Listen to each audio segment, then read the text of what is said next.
Hi everyone, thanks again for tuning into Sin's Workshop here on YouTube. Hope you're having a great day. I hope the lighting is okay for you. It's really dark and stormy out, so I've got my overhead lights on today. So I hope it's okay for you. For me, it's me. I'm not a fan of the lighting, but take what I can get. It's not like I'm in a studio. I'm in my bedroom. In any case, today we're going to be talking about Beyond the Ruby Veil by Mara Fitzgerald. Now, this was one of my more highly anticipated reads of October. I was really looking forward to it, so when I obtained the advanced reader's copy from the publisher for it, I was thrilled. Here's the thing. I love the beginning. I love the ending. It's everything in the middle that I was not a fan of. I just was not able to connect to it. And, I think a bunch of my problems with this novel stem from the title and that opening. Because the title is Beyond the Ruby Veil. And yes, she's going to go beyond the Ruby Veil, except she really doesn't. She is still underneath the veil throughout the entire novel. But that opening chapter also makes it think like the focus of the story is going to be about exploring the secrets of the veil. I was immediately captivated. I'm like, okay, I need to know what the deal is with this ruby veil. And it's pretty much like a shadow on the sky. It makes the sky red constantly. And then like dark red at night. So I was really interested in that, except none of that is really explored. I'm sure it will be in the second novel, which is why I'm going to read the second novel. But in this novel, I felt like it was a little misleading to me as a reader. Yes, the back blurb just say that there's more to it. But when you're reading, you're not really thinking of that back blurb. You're just kind of thinking of the story. You're kind of going along with the story. So I felt a little misled. I think Beyond the Ruby Veil is a great overarching plot line, especially if you're going to have a series, and it looks like there is going to be a second novel to it. But when I first picked up this novel, I didn't know there was going to be a sequel to it. I thought it was a standalone, and I felt a little bit let down by it. Just because this novel, it's very short. It's a very short novel. Normally it would have been a fast read for me, but like I said, I only like the beginning and I only like the end. Everything in the middle kind of pissed me off. And it wasn't even the story itself that pissed me off. I do think overall, I thought the direction that the author went, I think it does offer readers an interesting premise and an interesting story. That's what really kept me going. The secrets, the mystery, the blood magic. I was really captivated by that. Now, as for everything else, I think my biggest problem with the novel was the pacing. Actually, that's not true. I'll talk about what my biggest problem with this novel was. But the pacing was too fast. And normally I like fast-paced books, when it goes bum, bum, bum, bum, bum. I read fast-paced books all the time. I love them because then you're just kind of lost in the story. You're entranced by the story. And then when it comes to the end, you're like, oh, it's over? So when I picked up this novel and then I read through it, it took me a while to read through it. And it's short. It should not have taken me as long as it did. I think it took me about 4 days to read this novel. Normally, a book this short, I could have just... My whole goal is when I saw it, I'm like, oh, it's only this many pages. Read this in 2 days, because, I have like a pile of books that I do have to read, and it's starting to get crunch time on a couple of those books, especially because I have made promises to the publishers, so I really do need to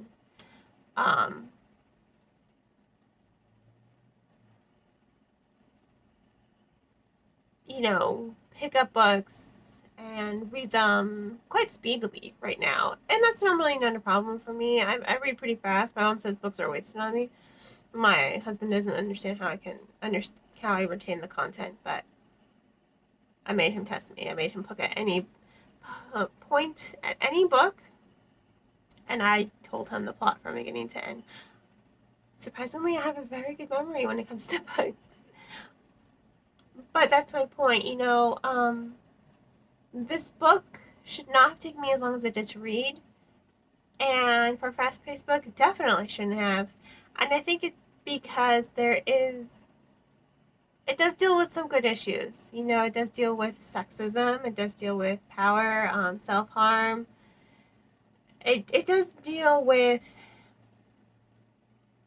big topics and issues.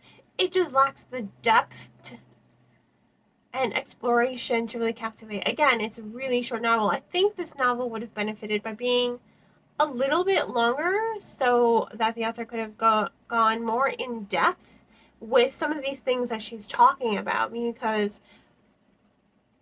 when Emanuela is alone, you get to see a deeper side to her. You get to see more depth and exploration to her past and backstory.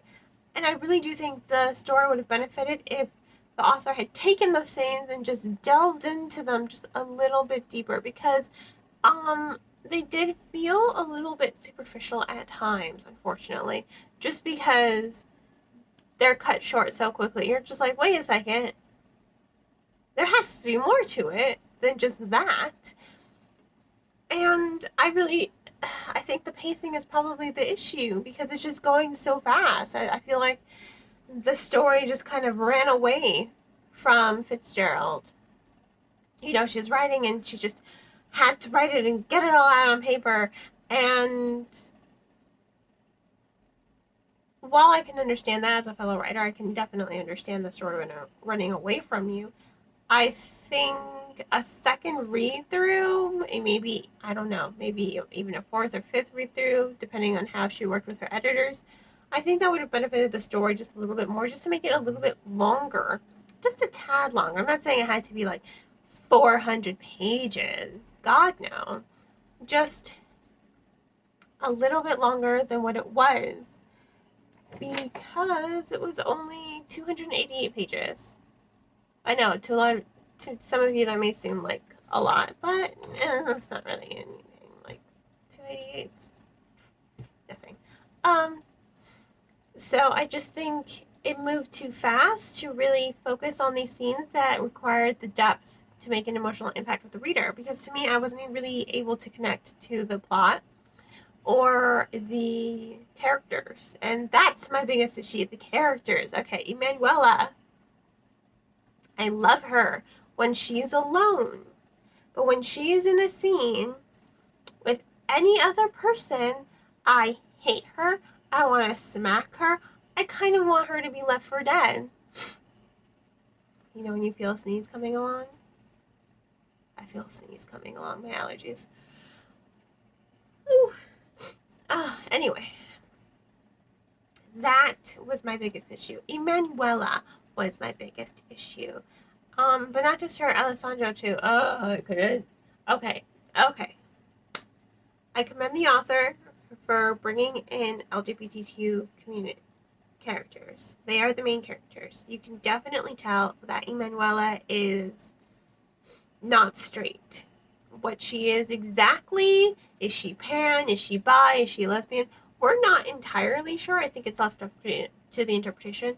Alessandro is a homosexual man. So I do commend the author for bringing to life readers of the LGBTQ, bringing to life characters of the LGBTQ community. And that being said, I couldn't stand Alessandro strictly because of his dialogue. And I say that because there are so many ellipses. Every time he talks, it's just like he has absolutely no confidence in himself.